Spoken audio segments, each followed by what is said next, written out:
Pour moi, tout a commencé avec un désir plutôt simple, celui de plaire aux filles. À l'école, je n'étais pas vraiment ce qu'on appelle un garçon populaire. Je n'étais pas particulièrement sportif ou athlétique. Je n'étais pas complètement l'intello de la classe, mais j'étais plutôt dans ce camp-là. Et j'avais tendance à être le garçon qui ne savait pas où se mettre dans les contextes sociaux, dans les situations sociales de groupe.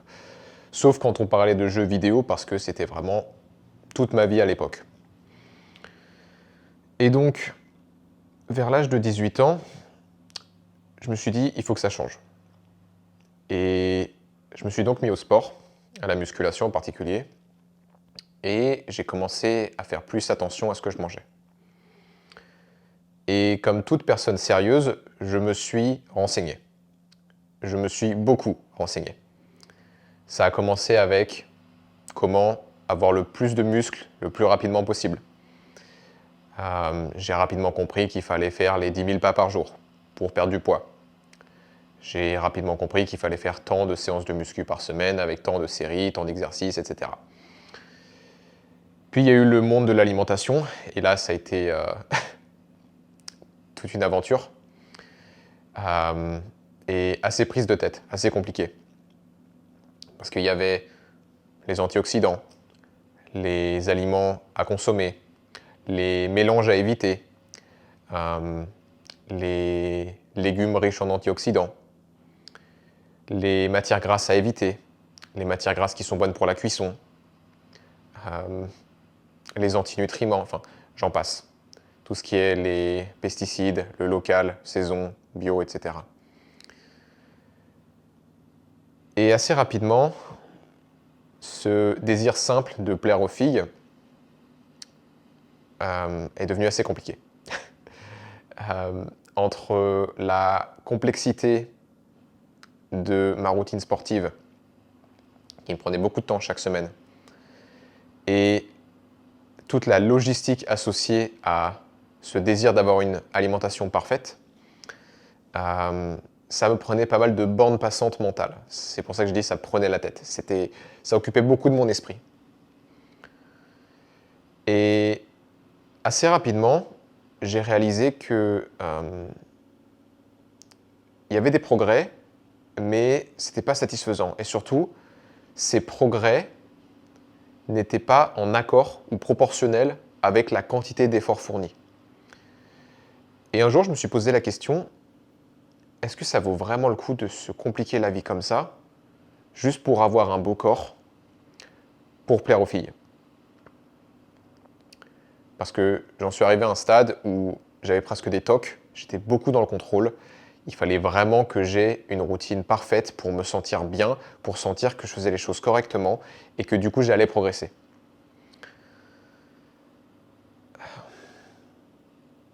Je vous donne la réponse. J'en ai conclu que non, ce n'est pas une question d'effort et j'ai eu l'occasion d'en parler plus récemment dans mon contenu. Ce que j'ai pu observer avec le temps, et il me semble en avoir parlé dans une vidéo relativement récente, c'est que j'ai fini par réaliser qu'il y a 3 facteurs principaux qui contribuent au ventre plat. Donc là, je prends l'exemple du ventre plat parce que pour moi, ça a été un pilier central de mon physique, de mes objectifs. Parce que c'est bien d'avoir des muscles, mais je voulais vraiment avoir le ventre plat aussi et avoir les abdos. Et je souris un petit peu en pensant à comment je réfléchissais à l'époque. Donc j'ai identifié qu'il y avait 3 piliers fondamentaux, 3 facteurs fondamentaux qui contribuent au ventre plat. Il y a d'une part la fonction abdominale.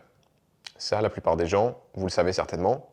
Si je n'ai pas de tonus musculaire au niveau de l'abdomen, eh bien, ça sort. Un des rôles des muscles abdominaux, c'est notamment de maintenir les viscères, les organes en place. Et donc ça donne cet aspect ventre plat. Le deuxième facteur, celui-là, il ne va pas vous surprendre non plus, c'est l'excès de gras. Et évidemment, si j'ai beaucoup de gras corporel, je vais avoir des formes plus rondes. Et on va moins voir les abdos notamment. C'est pareil, je ne vous apprends rien. Le troisième facteur que j'ai réalisé beaucoup plus tard, et j'ai également réalisé que la plupart des gens l'ignorent, c'est le facteur inflammation, en particulier l'inflammation intestinale. Sans aller trop dans les détails, lorsqu'il y a de l'inflammation dans un organe, le cerveau va automatiquement relâcher ou inhiber les muscles alentours pour permettre à l'organe d'enfler. Ça fait partie de cette réponse, de cette guérison naturelle. Ça permet de faciliter et d'accélérer la guérison. Parce que quand un organe enfle, ça permet d'attirer plus de sang frais, donc plus de nutriments, d'oxygène, et donc de faciliter la réparation de l'organe. Donc c'est une stratégie de survie.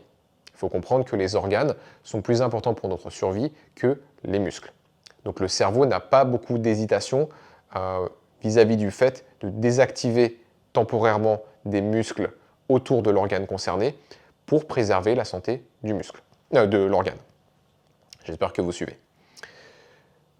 C'est ce qu'on appelle un réflexe viscérosomatique. Et c'est notamment pour ça qu'après un très très gros repas, voire un trop gros repas, on a le ventre qui gonfle. C'est aussi pour ça que pendant les règles, le bas-ventre chez les femmes gonfle aussi.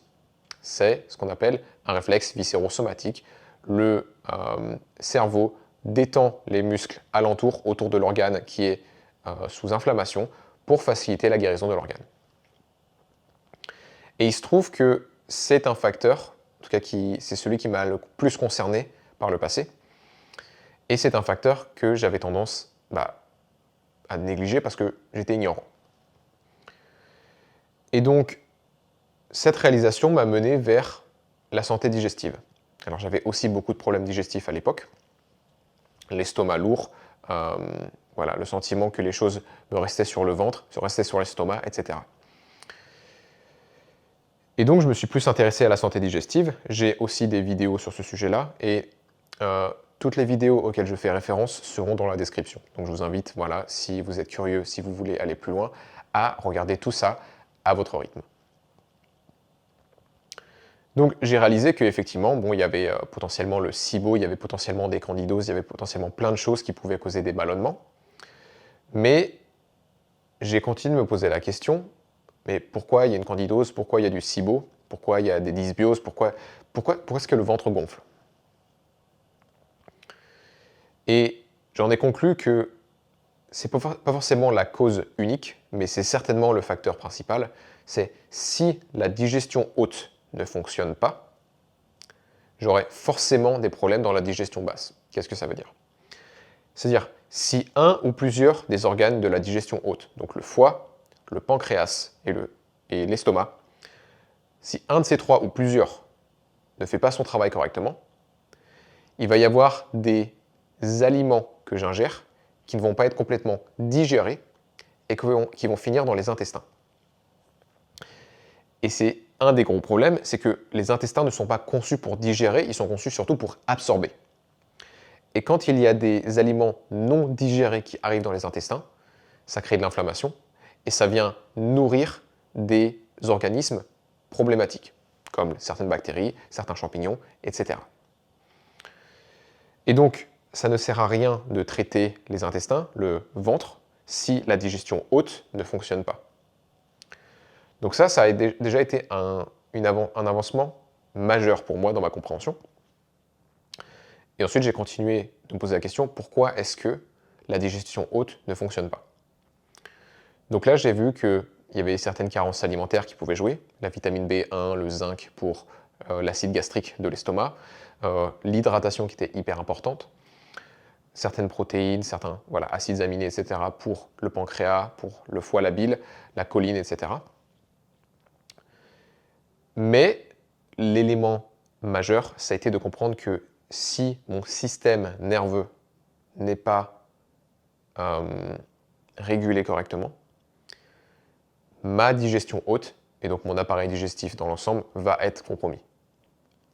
Parce que quand mon système nerveux il est stressé, coincé dans ce qu'on appelle le mode sympathique, il est préoccupé par ma survie.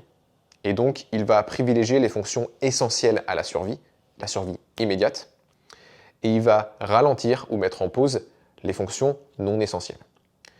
Et il se trouve que tout ce qui est la digestion, tout ce qui touche à la digestion, est considéré comme non essentiel pour ma survie immédiate. Parce que même si je ne digère pas pendant un moment, j'ai des réserves d'énergie sous la forme de gras. Et j'ai pu constater aussi que les périodes de ma vie où effectivement j'étais plus stressé, j'avais soit des problèmes de transit, soit voilà, j'avais des ballonnements accrus, etc. Et donc ça avait du sens pour moi. Et donc la question que je me suis posée après, c'est pourquoi est-ce que mon système nerveux n'est pas régulé? Pourquoi est-ce que je suis stressé? Et là j'ai réalisé que effectivement je me mettais beaucoup de pression de manière générale. J'avais tendance à être speed et j'avais cet énorme besoin de contrôle vis-à-vis de ma routine. Plus de l'anxiété qui se manifestait surtout la nuit, donc qui m'empêchait de dormir. Voilà, plein de choses qui contribuaient à un système nerveux qui n'est pas régulé. Et surtout, j'avais cette mentalité dont j'ai déjà parlé par le passé, que plus j'en fais, plus j'ai de résultats. Et donc, à une époque, j'avais effectivement les 5 jours de sport par semaine, j'avais les 10 000 pas par jour, voire 15 000 à une période, j'avais entre guillemets l'alimentation parfaite, je suis passé par le cétogène, etc. J'ai eu la période avec 5, 6, 7 saunas par semaine, des douches froides quotidiennes, voire 2 douches froides quotidiennes. Voilà. Et en fait, je cumulais, et je ne comprenais pas pourquoi j'étais épuisé, et pourquoi mon corps ne suivait pas. Parce que j'avais encore cette idée que plus j'en fais, mieux c'est. Et ça, j'ai eu l'occasion d'en parler par le passé, mais un stress bénéfique, comme le sport, comme la douche froide, comme le sauna, donc un eustress, on appelle ça, ou un stress bénéfique, en fait, c'est pertinent sous réserve que le corps ait les capacités de s'adapter à ce stress. Mais plus j'accumule, moins j'ai la capacité de m'adapter à toutes ces choses-là. Donc c'est plus comme gérer un budget, plutôt que de se dire plus j'en fais, mieux c'est. Donc pour toutes ces raisons-là, j'ai réalisé que, aïe, mon système nerveux, effectivement, n'est pas régulé. Et en fait, c'est ça qui m'a mené à progressivement m'orienter vers la psychologie et l'émotionnel. Parce que j'ai voulu comprendre pourquoi est-ce que je me mets la pression? Pourquoi est-ce que je suis speed? Pourquoi est-ce que j'ai ce besoin de contrôle? Et si je n'ai pas une routine parfaite, pourquoi est-ce que je me sens mal? Pourquoi est-ce que j'ai une anxiété nocturne qui m'empêche de dormir, qui cause des insomnies et qui perpétue ma fatigue chronique? Et c'est uniquement à force de me poser ces questions, pourquoi j'ai ça, pourquoi j'ai ça, pourquoi j'ai ça, que j'ai fini par arriver sur le psycho-émotionnel. Et j'ai commencé à comprendre que je me mets à la pression parce que j'ai peur de ne pas être à l'auteur. J'ai commencé à comprendre que j'étais speed parce que j'associais ma valeur en tant que personne à la quantité de choses que je faisais, à ma productivité ou à l'apparence de productivité. Parce que vu de l'extérieur, les gens voyaient que je faisais tout un tas de choses. Et ce que je me disais inconsciemment, c'est que si on me voyait ne rien faire, on me prendrait pour un paresseux et on me jugerait, et c'est ça que je voulais éviter. Okay. Donc il y a eu une énorme dimension, une énorme partie d'introspection qui m'a permis de comprendre pourquoi est-ce que je me mets autant la pression alors que, objectivement, si je prends un tout petit peu de recul, tout va bien. Genre, je ne suis pas en danger. Et j'ai rapidement constaté que c'était le cas de beaucoup de personnes aussi.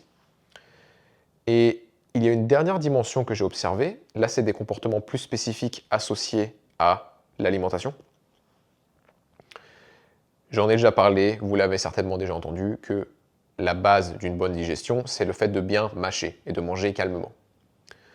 Pendant longtemps, j'avais du mal à bien mâcher. J'ai fini par y arriver en me forçant. Et ce que j'ai observé, c'est que le fait de manger vite, ça peut être lié au fait que quand j'étais enfant, les repas de famille, c'était une source d'inconfort. C'était une source de conflit, potentiellement. Et du coup, j'ai associé les repas avec cet inconfort. Et donc, aujourd'hui, même si c'est loin derrière moi tout ça, je mange vite pour fuir cet inconfort. Et j'ai pu le constater en moi et j'ai pu le constater chez certains clients que j'accompagne aussi. C'est je mange vite parce que j'ai pris l'habitude de manger vite, parce que quand j'étais petit, les repas, c'était une source de stress. Donc ça, je l'avais. Et certaines personnes que j'accompagne aujourd'hui l'ont aussi. Et une autre chose que j'ai observé, que j'avais aussi, c'est l'incapacité d'écouter ma faim. C'est-à-dire, une autre chose qu'on entend régulièrement, c'est simplement s'arrêter de manger juste avant qu'on ait plus faim, idéalement. Et ça, j'en étais complètement incapable. Il fallait absolument que j'ai le sentiment d'être plein. Et récemment, j'ai travaillé avec une cliente qui est exactement pareil. C'est-à-dire, les jours où tout va bien, elle sait s'arrêter, elle a le ventre relativement plat, tout va bien. Et il y a des jours où elle est un petit peu plus stressée, où elle peut moins faire les choses pour elle, elle est un peu oppressée par tout ce qu'elle a à faire, toutes ses responsabilités. Et là, elle ne peut pas s'arrêter. Elle a besoin de manger, manger, manger, même si elle sait qu'elle se fait du mal. Donc en plus, il y a de la culpabilité parce qu'elle sait, elle a conscience du fait qu'elle se fait du mal. Mais elle ne peut pas s'empêcher de manger parce qu'elle a besoin de se sentir pleine pour se sentir en sécurité. Et ça, je l'ai vécu aussi, c'est associé à la peur de manquer. La peur de manquer. Et donc vous voyez que ces dernières choses que je viens de mentionner, les repas qui sont associés au stress, et ça date de l'enfance, la peur de manquer, le fait d'être speed, le fait d'être dans le contrôle, toutes ces choses-là, ça touche à l'émotionnel et à la psychologie. Et c'est pour ça que plus récemment, mon travail s'est orienté vers ces directions-là. Parce que, en fait, c'est presque cliché, en tout cas dans le monde auprès duquel je me suis renseigné, on le dit assez souvent, c'est toutes les décisions humaines sont émotionnelles. Et il y a aussi une section de la un peu médecine alternative qui dit que tous nos problèmes viennent de nos émotions. Et pendant longtemps, moi étant très cartésien, étant très dans l'intellect, ça me faisait lever les yeux au ciel. Je me disais, mais n'importe quoi. Et ça montre ma naïveté à l'époque. Mais en fait, quand je me suis posé la question et que j'ai vraiment observé ce qui se passait, bah si. Si j'ai peur de manquer, la peur c'est une émotion, et que par conséquent, je n'écoute pas les signaux de satiété de mon corps et je me fais du mal en mangeant trop, forcément ça va causer des ballonnements. C'est une émotion qui dicte mon comportement et qui dicte aussi les résultats, à savoir un ventre qui n'est pas plat, de l'inflammation systémique et tout un tas de problèmes. Et évidemment, tout ça, là je parle aujourd'hui du ventre plat, mais tout ça c'est intimement lié avec les hormones, l'équilibre hormonal. L'état du système nerveux qui impacte la fonction digestive, comme je disais tout à l'heure, ça impacte énormément aussi le système hormonal, avec trop de cortisol quand le système nerveux n'est pas régulé. Donc toutes ces choses-là sont connectées entre elles. Et aujourd'hui, j'en suis vraiment arrivé à la conclusion que si je parviens à, d'une part, mettre en lumière les émotions qui règnent en maître sur mes comportements, sur mes réactions automatiques, sur voilà, comment je me porte au quotidien. Si je parviens à, d'une part, mettre en lumière ces émotions, rien que ça déjà, je reprends un petit peu mon pouvoir, je reprends un petit peu ma capacité de décision. Mais d'autre part, ensuite, deuxième partie, très importante, c'est comment faire en sorte de... alors, on a tendance à parler de libération émotionnelle, mais comment faire en sorte de me libérer de ces émotions. Et comme j'ai pu en parler dans des vidéos récentes, se libérer de ces émotions, ça ne veut pas dire s'en débarrasser. Ça veut dire apprendre à les connaître, les comprendre et faire en sorte qu'elles n'aient plus d'emprise sur moi. D'accord ? Une blessure émotionnelle, c'est comme une blessure physique. Une blessure physique, vous avez peut-être des cicatrices sur le corps. Moi, j'en ai une sur le genou droit. La blessure, elle est toujours là. La cicatrice est toujours là. Elle est toujours sur mon corps. Mais comme elle a cicatrisé correctement, elle ne dicte plus mon humeur, mon quotidien et mes activités. Tandis qu'à une époque, quand la plaie était encore ouverte, en fait, j'organisais tous mes comportements autour de ça pour faire en sorte de ne pas empirer les choses, de ne pas raviver la douleur. Mais une fois que ça a cicatrisé, la blessure, la cicatrice est toujours là, mais elle n'influence plus ma vie. Les blessures émotionnelles, c'est pareil. Le but, c'est pas de s'en débarrasser, on ne peut pas se débarrasser d'une cicatrice. Par contre, on peut la laisser cicatriser pour qu'elle ne fasse plus mal, pour qu'on puisse vivre avec. Donc c'est une grosse nuance. Et donc j'ai constaté que, j'en ai conclu que quand on arrive à faire ça au niveau psycho-émotionnel, tout le reste est beaucoup, beaucoup plus simple. Donc j'ai parlé des 3 piliers tout à l'heure du ventre plat. La fonction abdominale, il se trouve que j'ai fait une vidéo là-dessus, je vous la mets en description. La partie perte de gras, donc là ça touche beaucoup au métabolisme. Et j'ai fait une vidéo dédiée à, il me semble que je l'appelais l'hormone qui fait grossir, quelque chose comme ça. Mais il y a beaucoup d'équilibre hormonal et d'habitude de vie. liées à la perte de gras. Et ensuite, l'inflammation, c'est ce dont je viens de parler aujourd'hui dans cette vidéo. Et ce que j'ai constaté, c'est que lorsque le psycho-émotionnel, lorsque les émotions sont apaisées, c'est beaucoup, beaucoup plus facile de mettre en place les comportements. C'est juste une liste de courses, c'est juste faire ça, faire ça, faire ça. Il n'y a pas de bagage émotionnel autour, il n'y a pas de formatage de l'enfance qui vient à l'encontre potentiellement de ces choses-là, il n'y a pas d'auto-sabotage. Et en fait, on peut avancer sereinement. Et surtout, c'est hyper important, c'est même si ça prend plusieurs mois pour avoir le physique qu'on désire tant, et bien en fait, on est déjà en paix à l'intérieur parce qu'on a réussi à dialoguer avec ses émotions. Okay. Donc c'est ce dont je voulais vous parler aujourd'hui. Sachez que j'ai parlé de mon histoire parce que c'est littéralement ce que j'ai vécu et il y a pas mal de personnes que j'accompagne aujourd'hui qui ont vécu des choses très similaires. Et en fait, je voulais aussi vous parler du fait que j'ai décidé de créer un espace pour les personnes comme moi il y a quelques années, comme les personnes que j'accompagne, comme vous peut-être si vous vous reconnaissez. Un espace pour les personnes qui sont sérieuses, qui en savent déjà beaucoup, mais qui ont remarqué que forcer plus, fournir plus d'efforts n'était pas forcément efficace. Donc c'est un petit groupe, je vous mets le lien en description. C'est 2 appels de groupe par mois. C'est un espace privé dans lequel on peut discuter ensemble et surtout, on y va sans surcharge de contenu, sans surcharge d'informations. On y va doucement, on met au clair les émotions et on avance un pas à la fois.